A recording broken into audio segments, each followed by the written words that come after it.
Hey there, this is Christine. Thanks for tuning into my Mostly Keto Kitchen today. Today I'd like to talk about fiber again. So I talked about it yesterday and I presented how insoluble fiber and soluble fibers together form a sort of mesh-like structure that helps to protect the liver from, say, too much fructose that might be coming in. And in addition, I'm not sure how much I talked about it, but bacteria also use the fiber that we eat. And that's a situation where our humans, we don't have genes that express the enzymes that you would need in order to digest those fibers. But bacteria, many of them have the kind of genes that they need in order to make those enzymes. So that's another thing that happens with fiber. And that'll be relevant to where I go and what I'm trying to present today. So why I want to present this to you is because there are a few things about fiber that just don't seem to add up for me. So for example, in my practice with my clients, I end up seeing some people that do just fine on whatever fiber they're eating. If you increase fiber in some people, it either gives them constipation or it gives them the runs. And so the whole fiber story just doesn't really, I don't know, there's something kind of unsatisfying about it. And I have a feeling that maybe we don't have all the answers yet.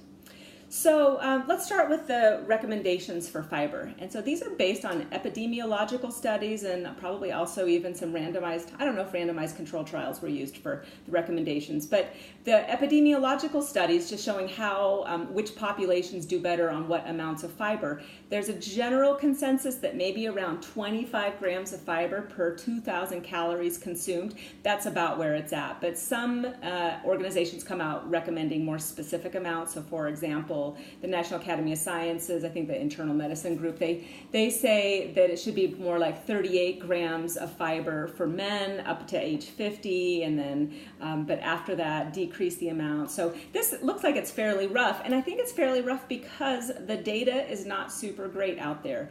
There's definitely a general gist of it is that eating fiber is good for you. However, there are studies that show, so for example, some colorectal studies, people thought for sure there was going to be a decrease in colorectal cancer with increased fiber intake, but those experiments don't look like they really panned out all that well. So murky, it's one of those areas in science where it's just hard to use the data, or it's hard to get really clean data on it.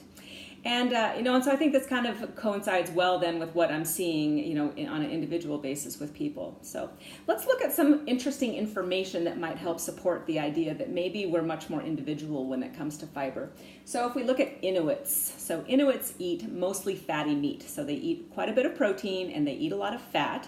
They actually get glycogen from the meat that they're eating. So glycogen is made up of glucose molecules. And so they actually do eat a fair amount of carbs, but it comes from the meats that they're eating.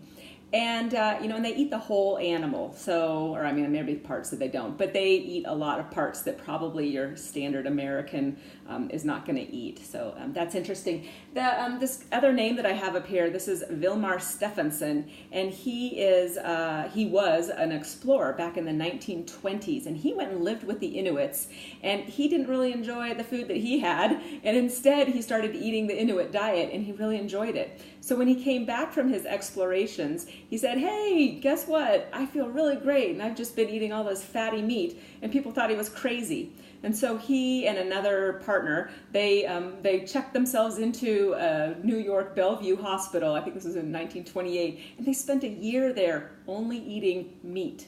Now, I think they ate some of the meat raw, and they also probably ate a lot more parts of the animal than we would typically eat. But they were fine. They felt great, actually, and they did really well.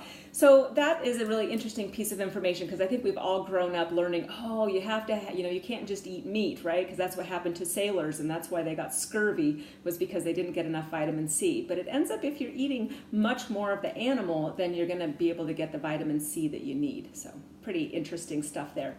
Now, also, this is a new hot area, carnivore diet. There are more and more people that have gone from a keto diet all the way to just a carnivore diet, meaning there's no vegetables anymore. And it seems pretty extreme, but boy, when you start listening to people talk about it, these are people that were just really struggling, not feeling well, and they found that when they switched to a carnivore diet, they felt better. So I've got the name of one of the people that has done this. This is Amber O'Hearn, and I've heard some podcasts, and she's also very present on YouTube. And wow, fascinating story. And I mean, who am I to say? I mean, if somebody says they're feeling great, it's like, okay, go for it. Now, I would keep track. I mean, you want to make sure that you probably are getting enough vitamin C in this case, and so you're not going down the path of the sailors with scurvy. But I don't know, maybe that works fine. And then the third thing I have down here is that the hunter-gatherers, they, and also just in terms of human evolution, I mean, I think we have to remember where we came from, right?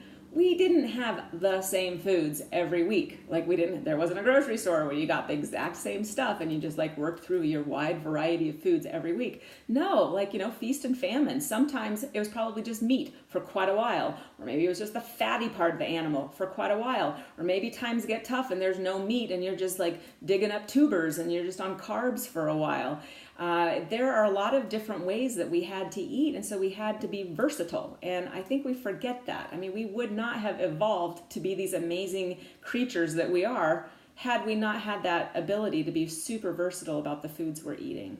So the last little bit that I want to add on to that then is I put a large intestine here, and there's this really interesting little doodad that sits at the bottom down here. That's your appendix. And for a long time, people thought that the appendix was just no longer used. But apparently it might help us. Actually, it might be sort of a reservoir of bacteria.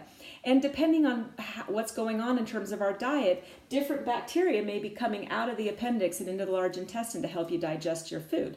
So this would be super helpful for people back, when times were tough and you didn't have consistent types of foods. So that if you had some new thing coming in, maybe you're now on the all meat part, then you'd have different bacteria coming into the gut and helping you digest that. Similarly, back in those days, what if you had times were super tough and you were sort of basically chewing on some bark for a while, or, you could have had a lot more roughage in your diet, and that would be another reason why maybe you needed your appendix. So anyway, this is all just sort of speculation on my part about how all this works and maybe why it is that fiber can be more of a personal choice. And so what I encourage people to do is just really decide for yourself what feels best for you. You can go to extremes and probably be pretty healthy. I mean, obviously you need to pay attention to how you're feeling, but if you're tuned into how you're feeling and you want to try some different things, go for it. I think it's really awesome, and I think we all need to get a little bit more tuned in back to how our own bodies are feeling. All right, thanks so much for watching.